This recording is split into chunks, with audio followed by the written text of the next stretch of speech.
दोस्तों हम सभी को पता है कि आज हमारा कैप वन का अलॉटमेंट के आने वाला सिटी सेल ने बहुत ही साफ अक्षरों में ये चीज हमें लिख के दी है। लेकिन अब यहाँ पर कैप वन का अलॉटमेंट आने के बाद हमें क्या क्या चीजों को ध्यान रखना चाहिए जिसकी वजह से हमारी जो एडमिशन है वो कैंसिल ना हो। ठीक है, और मैं ये चीज कह रहा हूँ कि ये जो चीजें मैं कह रहा हूँ मैं ये ऐसी हवा में नहीं कह रहा हूँ। ठीक है, इतने सालों का चीजें मैंने देखी है कि बच्चे कैप वन का अलॉटमेंट होने के बाद भी उनका जो एडमिशन हो जाता है वो कैंसिल हो जाता है कुछ चीजों की वजह से जो ध्यान नहीं देते। मैं नहीं चाहता आपके साथ ऐसी कुछ चीज हो, इसलिए ये वीडियो बना रहा हूँ और इस वीडियो के थ्रू आपको यहाँ पे चीजें मैं बता रहा हूँ। साथ ही साथ दोस्तों मैं आपको कहूंगा कि नीचे डिस्क्रिप्शन में आपको प्रदीप गिरी अकेडमी चैनल का लिंक देखने मिल जाएगा और व्हाट्सएप चैनल का देखने मिल जाएगा। अब आगे चलकर आप इंजीनियरिंग करने वाले हो, कौन सी भी यूनिवर्सिटी में जाओ कोई मैटर नहीं है। ठीक है, आपको सारी जो चीजें सारी जो कंटेंट्स होंगे इंजीनियरिंग के वो वहां पे आपको देखने मिलेंगे। अब भी नहीं ज्वाइन करोगे तो फ्यूचर में जब आप सीनियर से बात करोगे तो सीनियर आपको गाइड करेंगे कि भाई ये चैनल को फॉलो करो। लेकिन अब बात करते हैं हम अलॉटमेंट की। देखो सबसे पहली चीज आज यहाँ पे अगर बात करूं दो तरह का सिर्कमस्टांस होगा। ठीक है, क्या आपका अलॉटमेंट आएगा, दो तरह के बच्चे होंगे। पहला बच्चा ये होगा जिसको शायद क्या आपका अलॉटमेंट मिल गया हो, एक कॉलेज अलॉट कर दी होगी, और दूसरा बच्चा ये होगा जिसको शायद कॉलेज अलॉट नहीं हुई रही है। अगर जिसको कॉलेज अलॉट नहीं हुई उसके लिए तो कोई दिक्कत वाली बात नहीं है, वो नेक्स्ट राउंड में जाएगा और नेक्स्ट राउंड में अपना ऑप्शन फॉर्म क्या भरेगा वो एक अलग सर्कमस्टेंस बन गया। लेकिन अगर आपको कॉलेज अलॉट होता है तो कॉलेज अलॉट होने पर आपको क्या क्या चीजों का ध्यान रखना है ये मैं आपको थोड़ा बताता हूँ। देखो हमारे पास कुछ रूल्स हैं, ठीक है, सेट ऑफ रूल्स है जो सीईटी सेल ने क्या किया है, रिलीज किया है। ठीक है, उन सेट ऑफ रूल्स में सबसे पहली चीज ये कहा है कि जो कैप राउंड वन में अगर आपने कॉलेज फील किया है, ठीक है, उसमें हमने प्रेफरेंस दिया। अगर आपने पहला प्रेफरेंस जिस भी कॉलेज को रखा था, अगर वो कैप वन के प्रोविजनल अलॉटमेंट में अगर वो कॉलेज आपको अलॉट हो जाता है तो यहाँ पे रूल ये कहा जाता है कि अगर प्रेफरेंस वन का कॉलेज अगर आपको अलॉट हो जाता है तो भाई आपको क्या करना पड़ेगा, आपको उसी कॉलेज में एडमिशन लेना पड़ेगा। इनकेस अगर आप ये कॉलेज स्किप करते हो तो आपकी सीधी सीधी बात है, आप सीधा सीधा कैप राउंड से क्या हो जाओगे, डिस्क्वालीफाई हो जाओगे, यानी कैप राउंड से आउट हो जाओगे, बाहर निकाल दिए जाओगे। समझ में आ गया? तो सबसे पहली चीज अगर प्रेफरेंस वन पे जो कॉलेज आपने भरा था अगर वही कॉलेज आपका अलॉट हो गया तो भाई आपके पास कोई चारा नहीं होता, आपको इसी कॉलेज में एडमिशन क्या लेना पड़ेगा, नहीं तो आपकी साल क्या बर्बाद हो सकती है। दूसरी चीज, अब बच्चे कुछ ऐसे होंगे जिनको अदर देन प्रेफरेंस वन का कॉलेज का अलॉट हुआ रहेगा, मतलब प्रेफरेंस वन छोड़ के बाकी जो प्रेफरेंस भरा होगा उसमें कॉलेज का अलॉट हुआ। अब यहाँ पे उनके पास दो ऑप्शन आ जाता है, या तो वो बेटरमेंट करें या तो वो सेल्फ फ्रीज करें। ठीक है, अब देखो सेल्फ फ्रीज कहां पे किया जाएगा ये भी चीज थोड़ी सी समझ लेना। सेल्फ फ्रीज कहां पे किया जाएगा, जैसे फॉर एग्जांपल आपको जो कॉलेज अलॉट हुआ है, ठीक है, जो कॉलेज अलॉट हुआ है, अब वो कॉलेज, हाँ भाई आपको वही कॉलेज चाहिए था और वही कॉलेज आपको अलॉट हो गया तो भाई आप उस पर्टिकुलर कंडीशन में सेल्फ फ्रीज करोगे। ठीक है, अब दूसरा केस क्या आता है, आपको कॉलेज अलॉट तो हुआ है लेकिन आप क्या चाहता, आप नेक्स्ट राउंड में भी क्या करना चाहते हो, आप अपियर होना चाहते हो, आप चांस लेना चाहते हो कि शायद मुझे कोई दूसरा और अच्छा कॉलेज का अलॉट हो सकता है।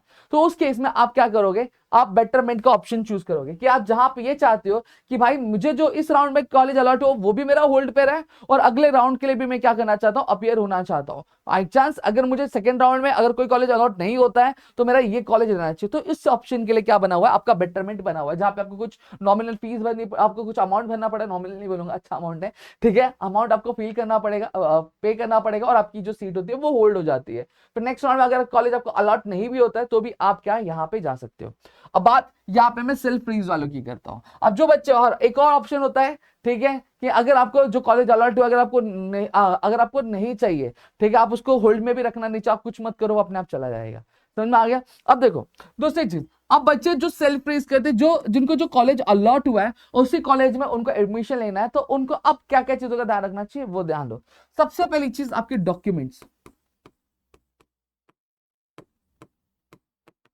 ठीक है, आपको आपके डॉक्यूमेंट्स आपको रेडी करके रख लेने चाहिए। और एक और चीज यहाँ पे कह रहा हूं कि सेल्फ फ्रीज का जो ऑप्शन है, जो भी टाइम दिया जाएगा सीटी सेल द्वारा उसी टाइम में आपको सेल्फ फ्रीज कर लेना और उसी पर्टिकुलर टाइम में जाके आपको आपका जो एडमिशन प्रोसेस है उस पर्टिकुलर कॉलेज में जाके आपको कंफर्म कर लेना और आपके सारे जो डॉक्यूमेंट्स, ओरिजिनल डॉक्यूमेंट्स आपको रेडी रखने, सेट बना के पूरा रेडी रखना है। समझ में आ गया? ऐसा नहीं होना चाहिए कि सीटी सेल को आप सीटी सेल की तरह अलॉटमेंट आ गया, आपने सेल्फ फ्रीज कर लिया बट आपके डॉक्यूमेंट्स का आता पता ही नहीं। भाई अगर डॉक्यूमेंट्स अगर प्रॉपर नहीं होंगे जो आपने अपलोड किया है, अगर वो डॉक्यूमेंट्स से थोड़ा भी एरर आता है या फिर कुछ ग्लिच, अगर कुछ चीजें जो आपने प्रेजेंट की थी सीटी सेल्स के सामने वो कुछ अलग थी और आपने अब जो आप प्रेजेंट करो कुछ अलग है, तो भाई वहां पे एक बहुत बड़ी गड़बड़ी हो सकती है। समझ में आ गया कि नहीं आ गया? खासकर लेकर अगर मैं बात करूं, अगर आपको जो सीट अलॉटमेंट होती है वो कास्ट बेसिस पे होती है और पता चला आपके पास कास्ट सर्टिफिकेट ही नहीं है तो भाई तो सीट अलॉटमेंट आपकी हट जाएगी। ये चीज थोड़ी सी समझ के रखना, समझा। फिर उसके बाद अगर मैं बात करूं, जो भी आपको टाइम दिया जाता है, देखो सीटी सेल द्वारा क्या किया जाता है, एक पर्टिकुलर टाइम दिया जाता है